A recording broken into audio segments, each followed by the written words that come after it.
Class को शुरू करते हैं और आज हम एटॉमिक स्ट्रक्चर का लेक्चर नंबर 4 स्टार्ट कर रहे हैं।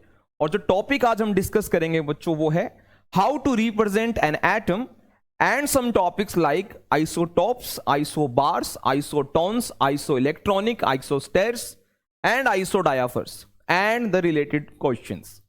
तो वीडियो को बहुत ध्यान से देखिएगा, बहुत प्यारे प्यारे सवाल हैं टॉपिक्स के बीच में। तो चलिए क्लास को शुरू करते हैं। तो यस बच्चों, शुरू हम करेंगे रिप्रेजेंटेशन ऑफ एन एटम।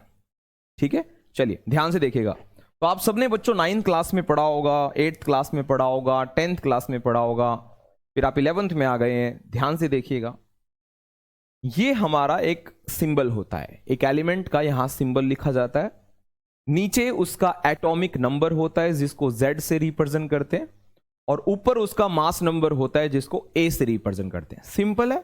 किसी भी एटम को जब आप रिप्रेजेंट करते हैं तो ये जो X आपने लिखा है ये सिंबल को रिप्रेजेंट करता है। इट रिप्रेजेंट्स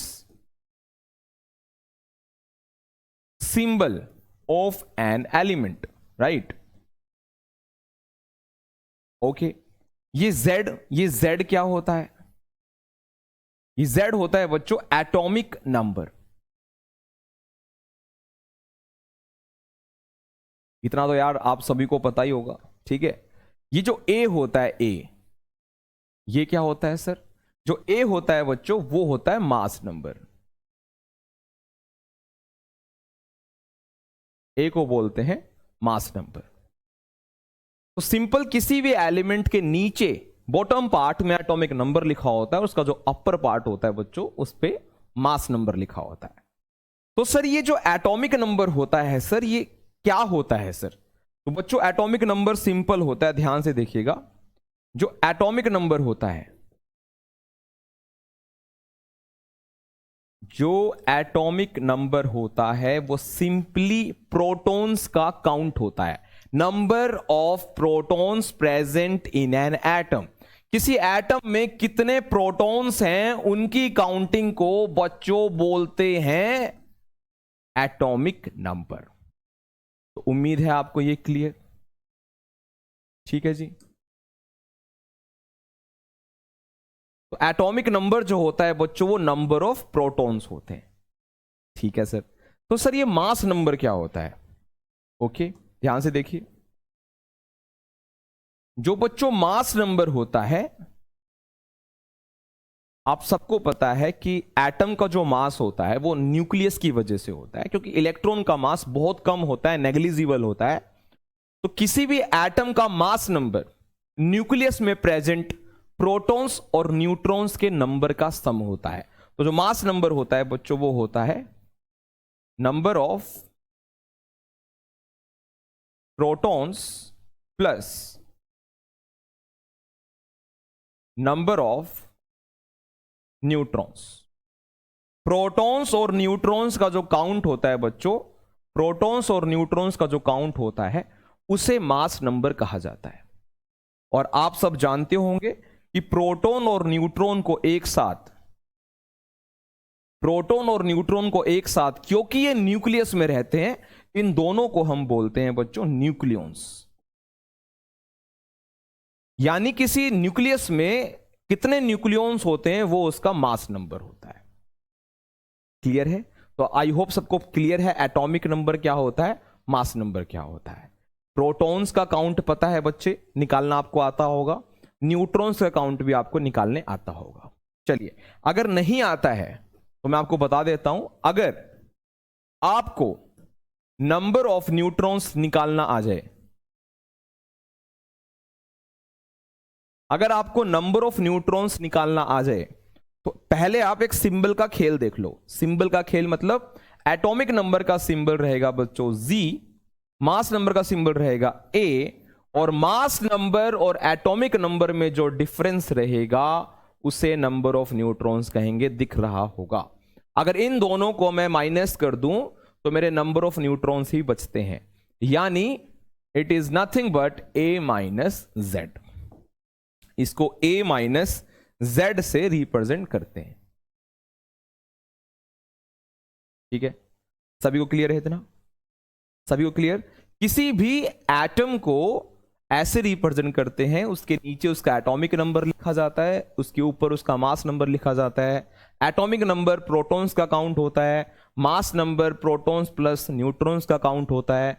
और अगर मैं इन दोनों का डिफरेंस निकाल लूं तो नंबर ऑफ न्यूट्रॉन्स आते हैं A-Z करके। क्लियर है? एक एग्जांपल से आपको समझा दें तो और मजा आ जाए आपको। ठीक है, ध्यान से देखो बच्चों, सपोज करो मेरे पास कोई एग्जांपल है, बहुत सिंपल एग्जांपल है। इससे मेरे पास है आर्गन।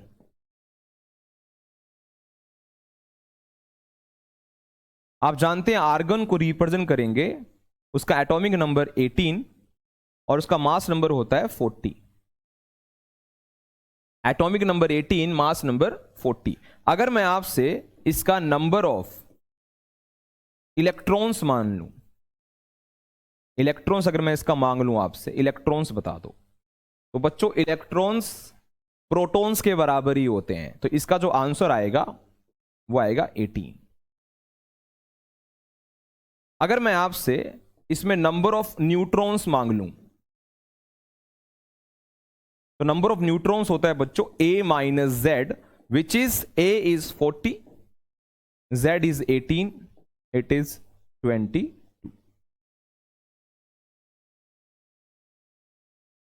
तो आपको ध्यान रखना है जितने प्रोटॉन्स होते हैं उतने ही इलेक्ट्रॉन्स होते हैं अगर आपका एटम न्यूट्रल है। यानी अगर आपके एटम पे कोई चार्ज नहीं है तो इलेक्ट्रॉन्स और प्रोटॉन्स का काउंट बराबर होता है, तभी वो एटम न्यूट्रल होता है। अगर किसी एटम पर चार्ज हुआ, मान लीजिए पॉजिटिव चार्ज हुआ, तो उसमें इलेक्ट्रॉन्स कम है। और अगर किसी एटम पे नेगेटिव चार्ज हुआ तो उसमें इलेक्ट्रॉन्स ज्यादा हैं, लेकिन प्रोटॉन्स के काउंट पर कोई फर्क नहीं पड़ता। ठीक है, ये चीज आप ध्यान रखना। मैं आपको लिख कर बता देता हूं, लिखवा ही देता हूं बच्चों। अगर आपका एटम न्यूट्रल है तो जो प्रोटॉन्स का काउंट होता है वही इलेक्ट्रॉन्स का काउंट होता है। वही बच्चों दिखाई दे रहा है आपको, वही इलेक्ट्रॉन्स का काउंट होता है जो नंबर ऑफ प्रोटॉन्स का काउंट होता है अगर आपका एटम न्यूट्रल है। देखो बहुत बेसिक बात है, मैं जानता हूं कुछ बच्चे समझते हैं, बहुत बेसिक बातें हैं, लेकिन बच्चों इनसे भी सवाल आए हुए हैं, तो इनको हल्के में मत लेना, एक बार रीडिंग कर लेना इसकी। बहुत बहुत सिंपल चीजें हैं। Mass number, atomic number, right, number of neutrons, number of electrons, ये सब आपको काउंट करने आना चाहिए। ठीक है, तो कुछ छोटे छोटे सवाल करते हैं, पता चल जाएगा आपको भी कि आपको कॉन्सेप्ट क्लियर है कि नहीं क्लियर है। तो चलें शुरू करें, आइए ध्यान से देखिए बच्चे। अगर आप नोट करना चाहते हैं तो एक बार इसका स्क्रीनशॉट ले सकते हो। चलो आओ ध्यान से देखिए। तो आपके सामने एक सवाल है, ध्यान से देखिए। एक न्यूट्रल एटम है जिसका एटॉमिक नंबर 1 से ज्यादा है, राइट। आपको बताना है कि ऐसे एटम में सिर्फ इलेक्ट्रॉन प्रोटॉन होते हैं या न्यूट्रॉन इलेक्ट्रॉन होते हैं सिर्फ, या ऑप्शन सी तीनों होते हैं, न्यूट्रॉन इलेक्ट्रॉन प्रोटॉन या न्यूट्रॉन और प्रोटॉन होते हैं। तो सिंपल है बेटा, सोचकर बताओ।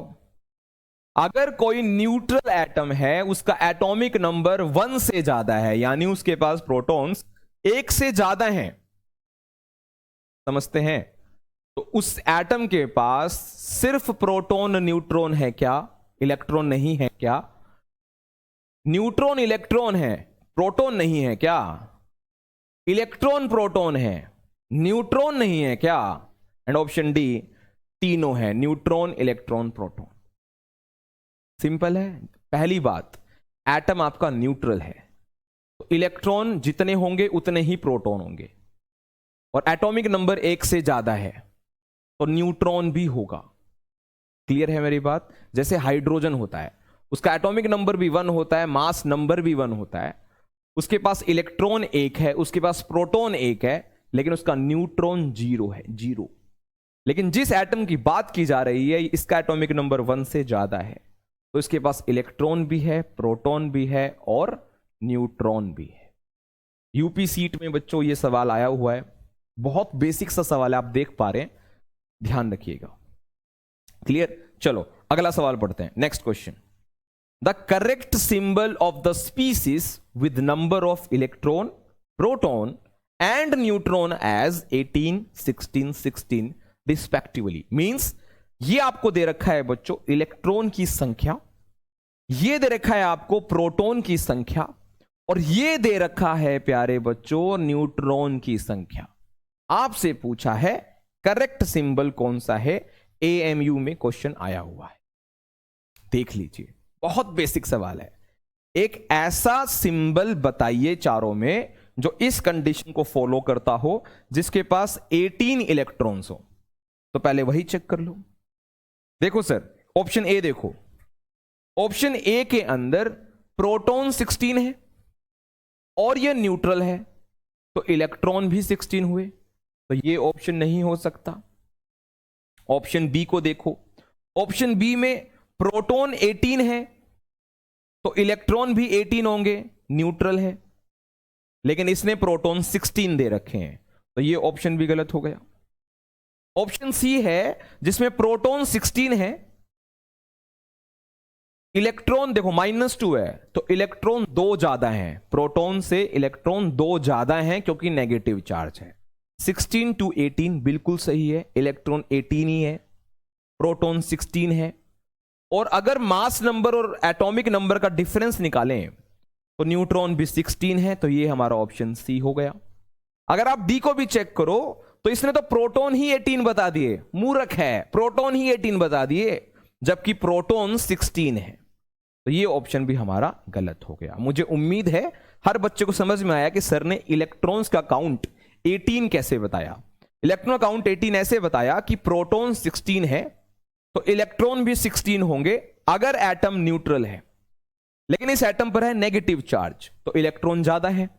कितना नेगेटिव है? 2 नेगेटिव है, तो इलेक्ट्रॉन भी प्रोटॉन से 2 ज्यादा है, तो 16 प्रोटॉन है तो इलेक्ट्रॉन हो गए 18, तो कंडीशन हो गई हमारी फॉलो। ये हो गया हमारा आंसर। चाहे तो आप इस क्वेश्चन को उतार सकते हैं, चेक कर लें एक बार। चलिए आइए, तो हम आगे बढ़ते हैं और ट्राई करते हैं अपना अगला सवाल, if there is any question. ध्यान से देखिए, एक बहुत प्यारा सवाल है एनसीईआरटी का, देखते हैं आप उसको सोल्व कर पाते हैं कि नहीं। देखिए, वीडियो को पॉज कर कर पहले आप खुद ट्राई करिएगा इस क्वेश्चन को, ठीक है? चलो देखो, एक आयन है जिसका मास नंबर 37 है, यानी न्यूट्रल एटम तो है नहीं, आयन है, और उसके पास है 1 unit of negative charge. Means an ion with mass number 37 possesses 1 unit of negative charge, ठीक है? If the ion contains 11.1% more neutrons than the electrons, find the symbol of the ion। यानी एक ऐसा आयन है जिसके ऊपर एक negative charge है, उसका मास नंबर 37 है, एक ये स्टेटमेंट दी है। फिर बोलता है कि उस आयन में इलेक्ट्रॉन्स से ज्यादा है न्यूट्रॉन्स, वो भी कितने ज्यादा हैं? 11.1% more than electrons. Find the symbol of the ion. उस आयन का सिंबल लिखना है। तो थोड़ा सा सोचकर बताइए कि अगर कोई आयन है और उस पर एक नेगेटिव चार्ज है, तो इलेक्ट्रॉन्स प्रोटॉन्स से ज्यादा हुए, वो भी एक, और सिचुएशन में रिलेशन बनाया है न्यूट्रॉन्स और इलेक्ट्रॉन्स के बीच में, ये कह के कि न्यूट्रॉन्स इलेक्ट्रॉन से 11.1% ज्यादा है। तो बच्चों, अगर हम ऐसा कर लें कि मान लें, अगर हम मान लें कि जो इलेक्ट्रॉन्स का काउंट है वो x है, ऐसा हम मान लें, तो क्या आप मुझे बता सकते हैं नंबर ऑफ प्रोटॉन्स कितने हुए? सॉरी, रिलेशन तो न्यूट्रॉन इलेक्ट्रॉन में दिया हुआ है, नंबर ऑफ न्यूट्रॉन्स कितने हुए, क्या आप मुझे बता सकते हैं? बिल्कुल सर बता सकते हैं, इलेक्ट्रॉन से 11.1% ज्यादा, यानी इलेक्ट्रॉन से 11.1% ज्यादा। इलेक्ट्रॉन से 11.1% ज्यादा। कितना हो गया? x plus 11.1 by 100 of x। LCM लेंगे, सोल्व करेंगे तो it would be 111.1 by 100x। I hope आपको इलेक्ट्रॉन का काउंट पता चल गया है, न्यूट्रॉन्स का काउंट पता चल गया है। ठीक है, अब अपने को मास नंबर 37 दिया हुआ है।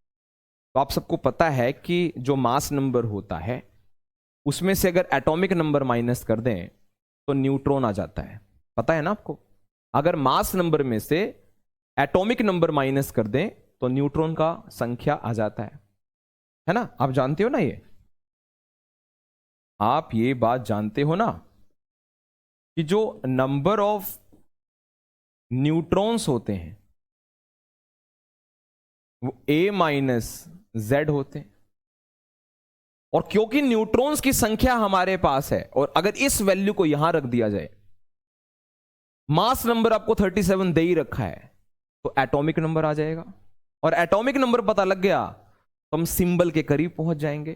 ठीक है, तो न्यूट्रॉन्स की संख्या है बच्चों 111 यानी 111.1 बाय 100x। ओके, ठीक है बच्चे। और यहां पर जो वैल्यू है a की वो है 37 और z हमें बताना है। ठीक है, तो क्या आप मुझे बता सकते हैं z की वैल्यू क्या होगी? या आप एक काम कर सकते हैं, जस्ट ए सेकेंड, सिंपल करते हैं यार, प्योर मैथ्स है, कुछ नहीं है इसमें।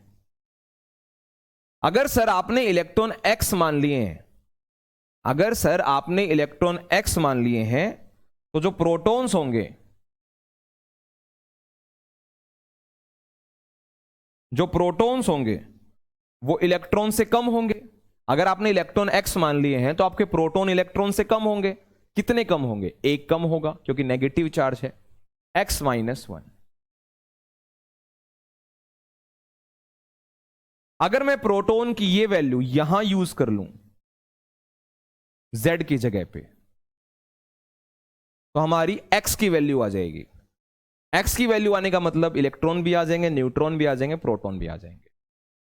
क्लियर है?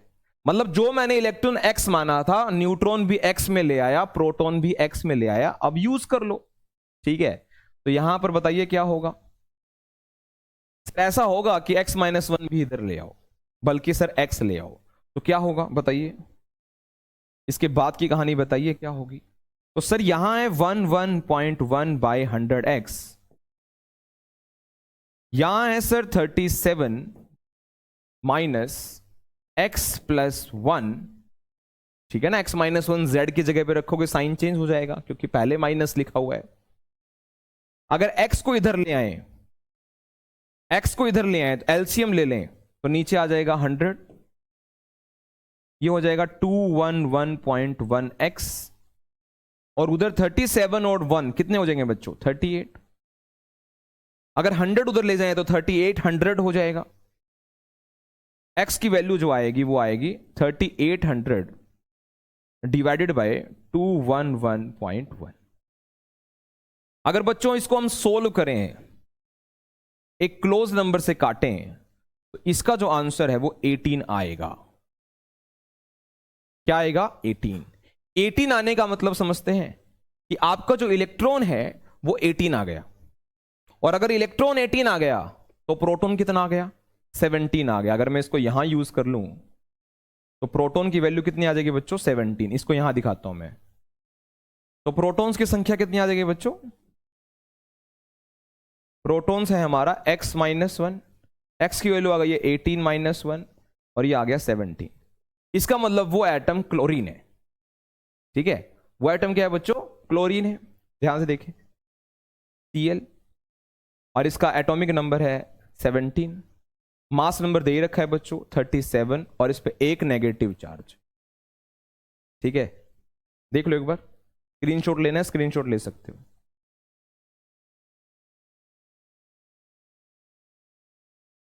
चेक करो बच्चे, सिंपल है, फिर समझा देते हैं। इलेक्ट्रॉन का काउंट अगर मैं x मान लूं तो सिचुएशन के अकॉर्डिंग जो न्यूट्रॉन्स हैं वो 11.1% ज्यादा है, तो सोल्व करते हुए आ गया 111.1 बाय 100x। अच्छा, अगर इलेक्ट्रॉन x है तो प्रोटॉन कितने हैं? x माइनस 1, क्योंकि एक नेगेटिव चार्ज है तो प्रोटॉन इलेक्ट्रॉन से कम होंगे, काउंटिंग में एक कम होगा, या आप यूं कह लो कि इलेक्ट्रॉन एक ज्यादा होगा। ठीक है, तो हमने ये रिलेशन यूज किया, number of neutrons equal to a minus Z. इसको सोल्व करते हुए हमने x की वैल्यू निकाली 18, x हमने माना था बच्चों इलेक्ट्रॉन, वो आ गया हमारा 18। 18 आने के बाद हमने इसको यहां यूज किया, प्रोटॉन आ गए हमारे 17, और प्रोटॉन 17 आने के बाद हमें कंफर्म हो गया कि वो क्लोरीन है, और क्लोरीन कंफर्म होने के बाद हमने इस चीज को रिप्रेजेंट कर दिया। आई होप सबको क्लियर है। एक बार स्क्रीनशॉट ले लो, नहीं लिया हो तो। चलो आओ आगे बढ़ते हैं। एक सवाल ये भी है, नीट 2020 का क्वेश्चन है, calculate number of protons, neutrons and electrons in Br and Lu। Question actually NEET का Lu का पूछा होता, ल्यूटेशियम का, Br का मैंने वैसे दे दिया। ठीक है, ध्यान से देखो, अगर मुझे इसमें Lu में, Br का आप खुद कर लेना फिर, ठीक है बच्चों, अगर मुझे Lu में जिसका एटॉमिक नंबर 71 है और मास नंबर 175, ये सब है, ठीक है ना, दोबारा क्यों लिखूं मैं दे ही रखा है। तो इसमें जो प्रोटॉन्स है वो 71 है कि नहीं?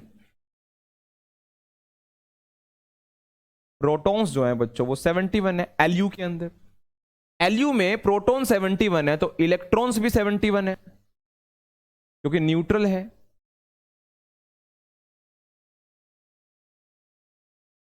और अगर न्यूट्रॉन्स की संख्या निकालनी हो तो वो तो होता है बच्चों a माइनस जेड। a है हमारा 175, इसमें से z मतलब 71 माइनस कर देंगे तो कितना आ जाएगा? तो ये आ जाएगा 104। क्लियर है बात? हमने आपको बताया है Lu के बारे में।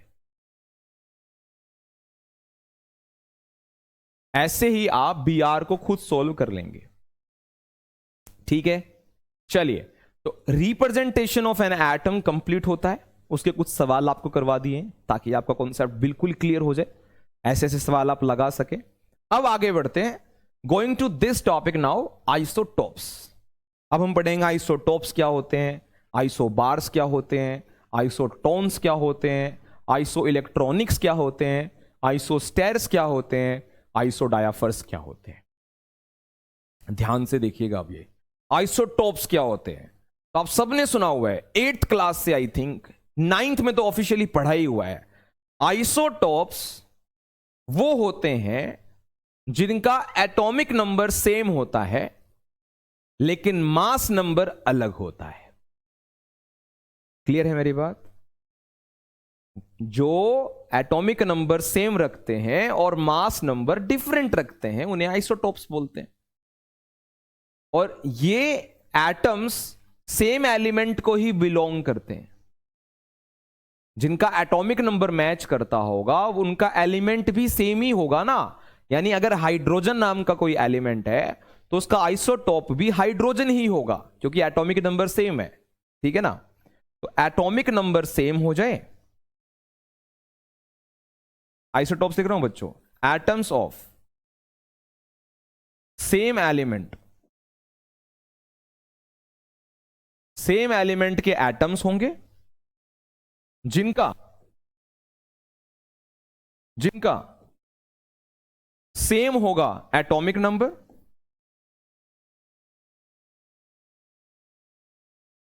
लेकिन डिफरेंट होगा मास नंबर। सेम होगा एटॉमिक नंबर और डिफरेंट होगा मास नंबर, उन्हें बच्चों बोलते हैं हम आइसोटोप्स। एग्जाम्पल से सुशोभित कर देता हूं बच्चों आइसोटोप्स क्या होते हैं। एग्जाम्पल ध्यान से देखिएगा। जैसे आपने बचपन से सुना हुआ है हाइड्रोजन के 3 आइसोटॉपिक फॉर्म्स होते हैं, जैसे H1 mass number 1, H1 mass number 2 and H1 mass number 3, जो कि प्रोटियम, ड्यूट्रियम और ट्रीटियम के नाम से फेमस है। प्रोटियम, ड्यूट्रियम, ट्रीटियम के नाम से फेमस है। और कोई एग्जांपल? बिल्कुल सर, और भी एग्जांपल है। जैसे नाइट्रोजन 7 मास नंबर 14। वैसे नाइट्रोजन की एक और फॉर्म होती है, एटॉमिक नंबर 7 मास नंबर 15। ठीक है, कोई और एग्जांपल? बिल्कुल, oxygen atomic number 8 mass number 16। और ऑक्सीजन की एक और फॉर्म होती है oxygen atomic number 8 mass number 18।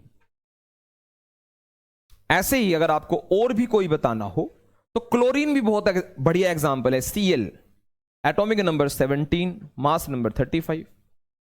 Chlorine atomic number 17 मास नंबर 37।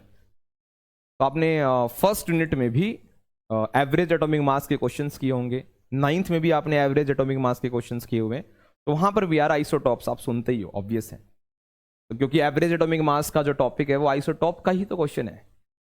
ठीक है, चलिए, तो ये एग्जाम्पल कॉमन एग्जाम्पल्स हैं आइसोटॉप्स के। उम्मीद करता हूं क्लियर है। स्क्रीनशॉट लेना है आप ले सकते हैं।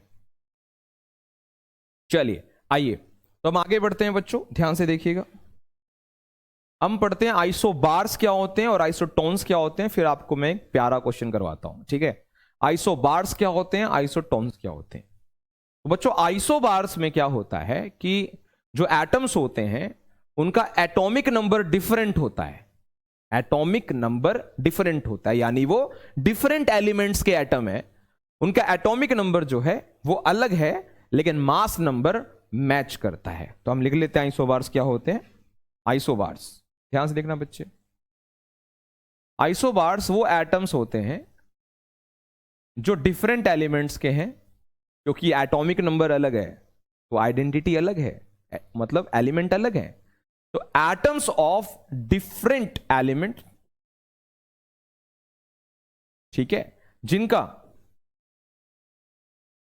ऑब्वियसली डिफरेंट होगा एटॉमिक नंबर,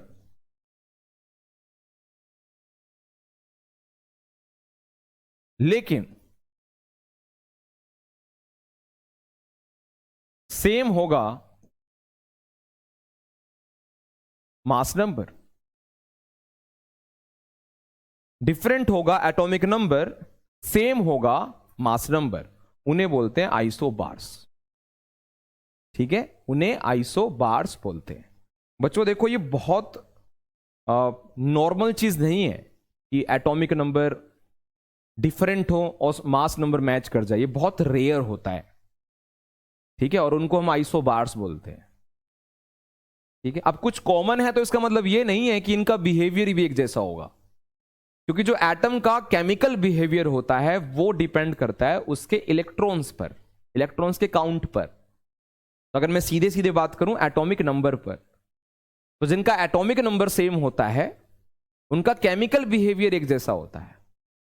क्या आइसोटॉप्स में ऐसा है? बिल्कुल है। आइसोटॉप्स में एटॉमिक नंबर मैच करता है तो उनका केमिकल बिहेवियर एक जैसा होता है। हां, फिजिकल प्रॉपर्टीज भिन्न हो सकती हैं क्योंकि वो ज्यादातर मास पर डिपेंड करती हैं, लेकिन आइसोबार्स में अगर मास सेम हो गया तो इसका मतलब ये नहीं है कि इनका केमिकल बिहेवियर सेम है, क्योंकि केमिकल बिहेवियर बच्चों एटॉमिक नंबर पे डिपेंड करता है। ध्यान रखिएगा मेरी बात, लिखना हो तो लिख लीजिएगा।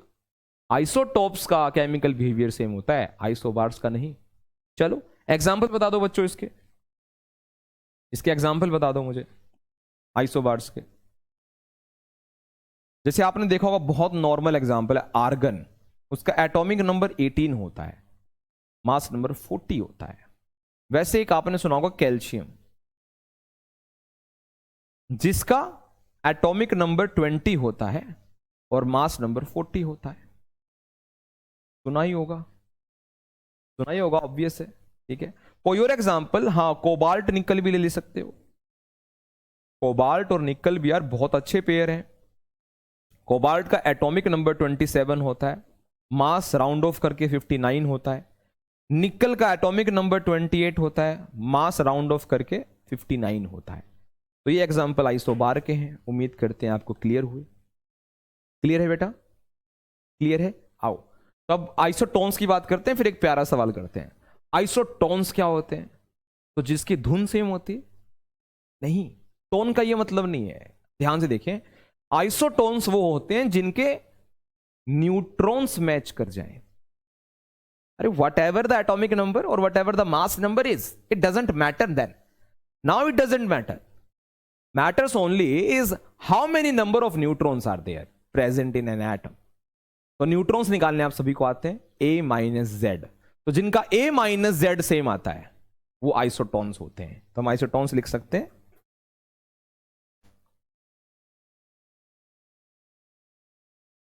atoms of different elements having same number of neutrons, जिनके न्यूट्रॉन्स का नंबर जो होता है वो समान होता है। एग्जांपल देता हूं आपको मैं, सेम नंबर ऑफ न्यूट्रॉन्स आप समझ गए होंगे, मैं बात कर रहा हूं a माइनस जेड की। ठीक है, एग्जांपल देता हूं, जैसे आपने सुना होगा N715 नाइट्रोजन का एक आइसोटोप होता है ये, और आपने सुना होगा ऑक्सीजन 816। तो यहां पे जो डिफरेंस है a माइनस जेड का, वो है 15 माइनस 7 8। और यहां पे जो डिफरेंस है a माइनस जेड का मीन 16 माइनस 8, वो भी 8 है। तो ये दोनों क्या हुए एक दूसरे के लिए? आइसोटोन्स हुए। ठीक है, मेरी बात समझ में आती है? कोई और एग्जांपल ही भी मेरे पास है हाइड्रोजन का एक आइसोटोप जिसका एटॉमिक नंबर 1 है, मास नंबर 3 है, और एक है हमारा एग्जांपल हीलियम, एटॉमिक नंबर 2 है, मास नंबर 4 है। यहां पर अगर आप देखें तो यहां पर जो न्यूट्रॉन्स आएंगे वो 2 आएंगे, और यहां पर जो न्यूट्रॉन्स आएंगे वो भी 2 आएंगे। एक बार नोट कर लो बच्चे इसको। चलो अब आपको एक प्यारा सवाल करवाते हैं, ध्यान से देखिएगा। देखो एक एलिमेंट है E, वो लूज करता है 1 अल्फा। बहुत प्यारा सवाल है, ध्यान से देखिएगा। वो लूज करता है एक alpha particle, 2 beta particles in 3 successive stages. मतलब stage number 1 alpha particle lose कर देगा, stage number 2 beta particle lose कर देगा, स्टेज नंबर 3 फिर एक और बीटा पार्टिकल लूज कर देगा। तो जो रिजल्टिंग एलिमेंट होगा वो आइसोबार होगा इस एलिमेंट का, आइसोटोन होगा इस एलिमेंट का, आइसोटोप होगा, या वो कोई फर्क ही नहीं पड़ेगा, वही एलिमेंट रहेगा। तो चेक करके देखते हैं बच्चे, ध्यान से देखना, ध्यान से देखना बच्चों। वो एलिमेंट है E, जिसका atomic number Z, mass number A। ठीक है, अब क्या हुआ, इसमें अल्फा पार्टिकल एक निकाल दिया, एक अल्फा पार्टिकल निकाल दिया, एक अल्फा पार्टिकल निकाल दिया, तो क्या होगा, जो E होगा उसका एटॉमिक नंबर 4 कम हो जाएगा, सॉरी 2 कम हो जाएगा, क्योंकि अल्फा पार्टिकल जो होता है उसके अंदर 2 प्रोटॉन होते हैं, हीलियम पार्टिकल ही तो होता है, तो 2 प्रोटॉन कम हो जाएंगे। और जिसका मास नंबर है वो 4 यूनिट से कम होगा, क्योंकि हीलियम पार्टिकल में 4 यूनिट मास होता है। तो इसका जो भी मास है E एलिमेंट का वो 4 कम हो जाएगा। ठीक है, अब बीटा पार्टिकल आता है, तो अब बीटा पार्टिकल लूज होगा, बीटा पार्टिकल लूज होगा तो क्या होगा, बीटा पार्टिकल लूज होने से मास पर कोई फर्क नहीं पड़ेगा, लेकिन प्रोटॉन एक जुड़ जाएगा, तो क्या होगा, मास तो हमारा रहेगा A-4, लेकिन प्रोटॉन एक ज्यादा हो जाएगा, तो Z-2 में जब एक प्रोटॉन ज्यादा हो जाएगा ये हो जाएगा Z-1।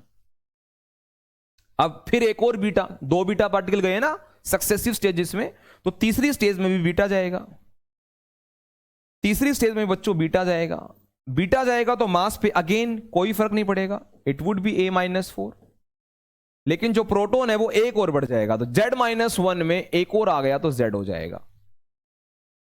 तो अब देख लो, यहां से देखो यहां पर, क्योंकि इसने बोला था कि एलिमेंट हमारे पास ऐसा था स्टार्टिंग में, अब वैसा है, तो एटॉमिक नंबर तो सेम है, देख रहे हैं ना बच्चे, एटॉमिक नंबर तो सेम है इसका और इसका, लेकिन मास नंबर अलग है, तो इसका मतलब क्या हुआ, आइसोटॉप। क्लियर है? नोट कर सकते हैं, एक बार नोट कर लें।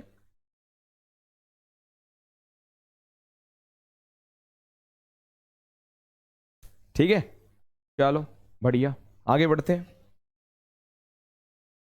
टू न्यूक्लियाइड्स या टू न्यूक्लियट्स, ठीक है, X and Y which are isotonic to each other, isotonic हैं, ठीक है, मास नंबर 70 और 72 respectively, atomic number of x is 34, then that of y would be। दो एलिमेंट्स हैं जिनके जो न्यूक्लियस हैं उनमें जो न्यूट्रॉन्स की संख्या है वो सेम है। आइसोटोनिक का मतलब आप समझते हैं, जिसमें न्यूट्रॉन्स की संख्या सेम होती है। दोनों का मास नंबर दे रखा है 72। अगर x का एटॉमिक नंबर 34 है तो y का क्या होगा? सिंपल है बच्चों, ध्यान से देखना। जो आपका एलिमेंट x है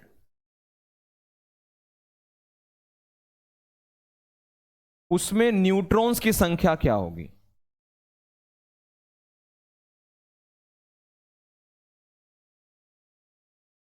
उसमें न्यूट्रॉन्स की संख्या क्या होगी? a minus Z. और x का हमें मास नंबर दे रखा है बच्चों, वो है 70, और उसका एटॉमिक नंबर भी दे रखा है 34, इट वुड बी 36। ऐसे ही एलिमेंट y जो है, जो एलिमेंट y है उसमें भी अगर एलिमेंट x में भी 36 न्यूट्रॉन्स हैं तो एलिमेंट y में भी 36 न्यूट्रॉन्स होंगे, क्योंकि आइसोटोनिक है। तो इसमें जो नंबर ऑफ न्यूट्रॉन्स हैं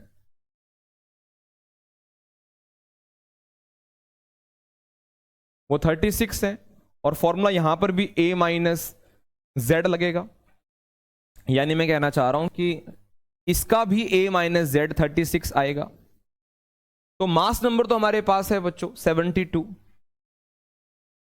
z हमारे पास है नहीं, इक्वल टू 36। तो z की वैल्यू क्या हो जाएगी बच्चों? 36 इधर आ जाएगा, z उधर चला जाएगा, तो 36 आ जाएगा। z हमारा 36 आ जाएगा, तो c हमारा आंसर हो जाएगा। क्लियर है मेरी बात?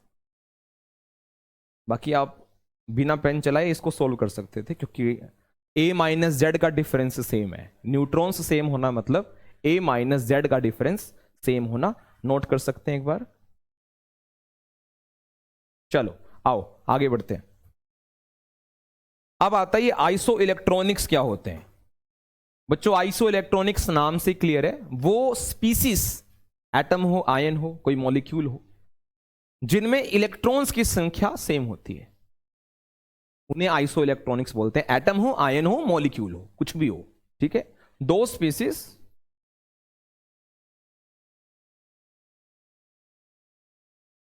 which have same number of electrons, जिनमें इलेक्ट्रॉन्स की संख्या क्या हो बच्चों? सेम हो, उन्हें हम आइसो इलेक्ट्रॉनिक्स बोलते हैं। एग्जाम्पल के लिए जैसे ध्यान से देखिएगा, आप जानते हैं N-3, O-2, F-, Ne को भी जानते होंगे, Na+ को जानते होंगे, Mg+2 को जानते होंगे, Al+3 को जानते होंगे, Si+4 को जानते होंगे। इन सबको जानते हैं, इन सबको जानते हैं, इन सबको जानते हैं। इन सबके पास सेम इलेक्ट्रॉन्स हैं। नाइट्रोजन में 7 इलेक्ट्रॉन्स होते हैं न्यूट्रल स्टेट में, -3 का मतलब 3 ज्यादा है, तो 10 इलेक्ट्रॉन हो गए।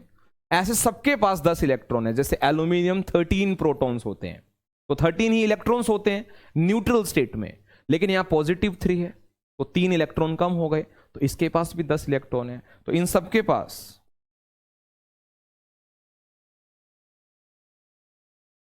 सेम 10 इलेक्ट्रॉन्स, इनके पास सबके पास 10 इलेक्ट्रॉन्स हैं, और ये बढ़िया एग्जांपल है आइसो इलेक्ट्रॉनिक्स का। चलिए एक सवाल कर लेते हैं, which one of the following pair represents iso electronic species. तो इनमें से कौन सा पेयर है जिसमें आइसो इलेक्ट्रॉनिक स्पीसीज में कह सकता हूं मुझे मिल जाएगा? तो वीडियो पोस्ट कर आप इसको खुद ट्राई करेंगे, ये वाला सवाल मैं आपको नहीं करवाने वाला हूं। ट्राई करें एक बार, ठीक है? तो ट्राई कर लिया होगा। अगर आपका तरीका सही है तो इसका जो आंसर है वो होगा Li और Be प्लस। Li के पास 3 इलेक्ट्रॉन है और बेरिलियम के पास 4 इलेक्ट्रॉन होते हैं वैसे तो, लेकिन न्यूट्रल स्टेट में। अब यहां है पॉजिटिव चार्ज तो 1 इलेक्ट्रॉन कम हो गया, 3 electron 3 electron, answer is a. Clear? Answer is a. चलो आगे बढ़ते हैं। यहां बताइए आइसो इलेक्ट्रॉनिक स्पीसीज नीट का ये सवाल आया हुआ है। तो अगर मैं ऑप्शन ए में चलूं तो ऑप्शन ए में मुझे बताओ कि कितने इलेक्ट्रॉन्स हैं? सर इसके पास तो 14 इलेक्ट्रॉन्स हैं, 6 इसमें 8 इसमें। इसके पास कितने हैं? सर कार्बन में 6, नाइट्रोजन में 7 और एक माइनस है तो एक और ज्यादा हो गया, तो इसमें भी 14 इलेक्ट्रॉन्स हैं। सर NO प्लस में कितने हैं? NO प्लस में सर N में 7, O में 8, ये तो 15 हो गए। फिर एक पॉजिटिव भी है, 15 में से एक गया, कितना हो गया? 14 हो गया। C2-2, कार्बन में 6 इलेक्ट्रॉन लेकिन कार्बन 2 हैं तो 12 इलेक्ट्रॉन्स, -2 हैं तो 2 ज्यादा इलेक्ट्रॉन्स हैं तो 14 इलेक्ट्रॉन्स। ऑप्शन ए ही हमारा आंसर। इस तरीके से आप बी सी डी भी चेक कर लीजिएगा, ठीक है? नोट कर सकते हैं। चलो ठीक है, देखना बताइए which group has isoelectronic species. तो बच्चों ये वाला सवाल और ये वाला सवाल आपके लिए, वो सवाल जेईई मेंस में भी आया हुआ है। एक बार आप इसको नोट करें और इसको ट्राई करके देखना, ठीक है? नोट कर लो एक बार।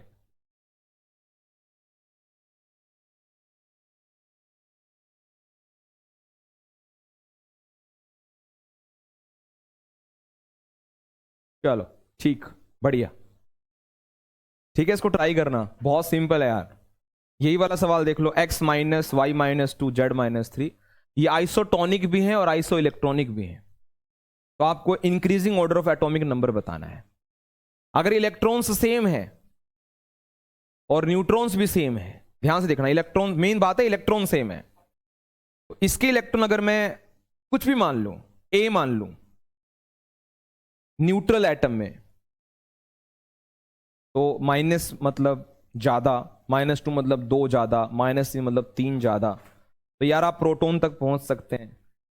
जैसे अगर मैं इसमें इलेक्ट्रॉन ए मान लूं तो इसमें भी ए होंगे, इसमें भी ए होंगे, आइसोटोनिक है। अब माइनस चार्ज का मतलब प्रोटॉन कितने हुए? प्रोटॉन तो एक कम हुआ, मतलब A-1। इसमें प्रोटॉन कितना हुआ? A-2। इसमें प्रोटॉन कितना हुआ? A-3। तो A-3 कम है तो सबसे कम एटॉमिक नंबर उसका हुआ। A-2 उससे थोड़ा सा ज्यादा है तो एटॉमिक नंबर उसका ज्यादा हुआ, और A-1 सबसे ज्यादा हुआ। ट्राई करना है यार, बहुत प्यारा सवाल है। चलो आगे बढ़ते हैं। आइसोस्टेर्स क्या होते हैं? आइसोस्टेर्स वो होते हैं जिनमें एटम्स का काउंट भी सेम होता है और इलेक्ट्रॉन्स भी सेम होते हैं। मतलब ये वो मॉलिक्यूलर स्पीसीज होती हैं जिनमें एटम्स का काउंट भी सेम होता है और इलेक्ट्रॉन्स का काउंट भी सेम होता है। मतलब दोज मॉलिक्यूलर स्पीसीज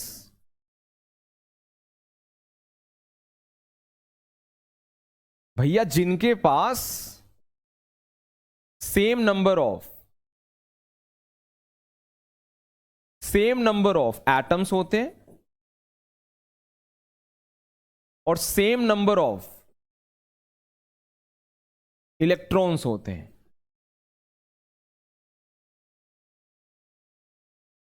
जिनके एटम्स भी सेम होते हैं, इलेक्ट्रॉन्स भी सेम होते हैं।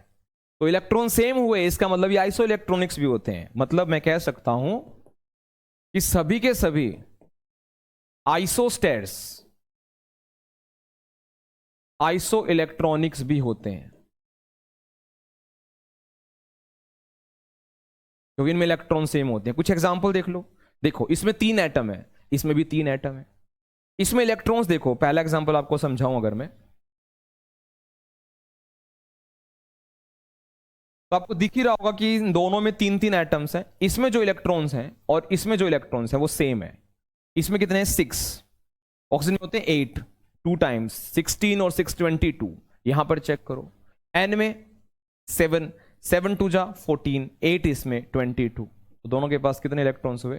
22। और कितने एटम्स हुए? 3 एटम्स।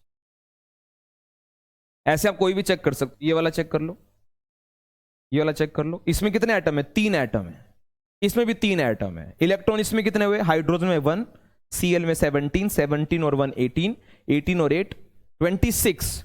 यहां कितना हुआ? O में 8, फ्लोरीन में 9, 9 टू जा 18, 18 और 8 26। तो 26 इलेक्ट्रॉन्स हुए, दोनों के पास सेम है और 3 एटम है। ऐसे ये भी चेक कर सकते हो, 3 एटम यहां है, 3 एटम यहां है। नाइट्रोजन में 7 इलेक्ट्रॉन्स, ऑक्सीजन में 8, 8 टू जा 16, 16 और 7 23, ऊपर से एक माइनस भी हुआ तो 24। यहां पर चेक करो, 8 3 जा 24। क्लियर है? ऐसे ये भी चेक कर सकते हो, सिंपल है। तो ये होते हैं आइसोस्टेर्स, सिंपल वो मॉलिक्यूलर स्पीसीज जिनमें एटम्स का काउंट भी सेम होता है और इलेक्ट्रॉन्स का काउंट भी सेम होता है। अब क्योंकि इलेक्ट्रॉन्स का काउंट सेम होता है तो आइसोस्टेर्स को आइसो इलेक्ट्रॉनिक्स भी कहा जा सकता है। ठीक है, एक बार आप इसको नोट कर सकते हैं, एग्जाम्पल नोट कर लें। ठीक है, इन दोनों को आप सॉल्व कर लेंगे, ये भी आइसोस्टेर्स ही हैं। ठीक है, चलो आगे आओ। तो इसने कहा है क्या ये सही है कि सभी आइसो इलेक्ट्रॉनिक्स आइसोस्टेर्स भी होते हैं? नहीं, आइसोस्टेर्स आइसो इलेक्ट्रॉनिक्स होते हैं कंफर्म्ड, लेकिन सभी आइसो इलेक्ट्रॉनिक्स आइसोस्टेर्स नहीं होते, क्योंकि आइसोस्टेर्स में कंडीशन और है, एटम्स का काउंट सेम होना चाहिए, और आइसो इलेक्ट्रॉनिक्स में इससे कोई मतलब नहीं होता, बस इलेक्ट्रॉन्स का काउंट सेम होना चाहिए। तो जितने आइसो इलेक्ट्रॉनिक्स हैं वो आइसोस्टेर्स नहीं हो सकते, क्योंकि वो एक कंडीशन फॉलो नहीं कर पाएंगे कि एटम्स का काउंट भी सेम हो। लेकिन सभी आइसोस्टेर्स आइसो इलेक्ट्रॉनिक्स होते हैं, क्योंकि इलेक्ट्रॉन्स की संख्या बराबर होती है आइसोस्टेर्स में भी और आइसो इलेक्ट्रॉनिक्स में भी। ठीक है, तो ये स्टेटमेंट फॉल्स है, फॉल्स। ठीक है, चलो अब आइसो डायाफर्स क्या होते हैं, ये बहुत सिंपल है, ध्यान से सुनना, फिर ये लेक्चर आज का खत्म हो जाएगा। आइसो डायाफर्स होते हैं वो जिनमें न्यूट्रॉन्स, ध्यान से सुनना, न्यूट्रॉन्स और प्रोटॉन्स का डिफरेंस सेम होता है। न्यूट्रॉन्स और प्रोटॉन्स का डिफरेंस सेम होता है। क्लियर है? फिर से रिपीट करता हूं, न्यूट्रॉन्स और प्रोटॉन्स का डिफरेंस सेम होता है, मतलब same number of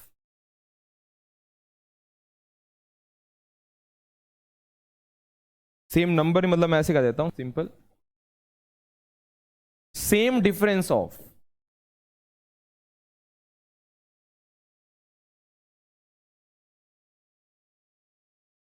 number of protons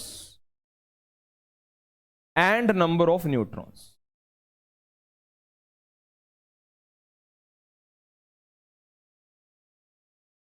ठीक है ना?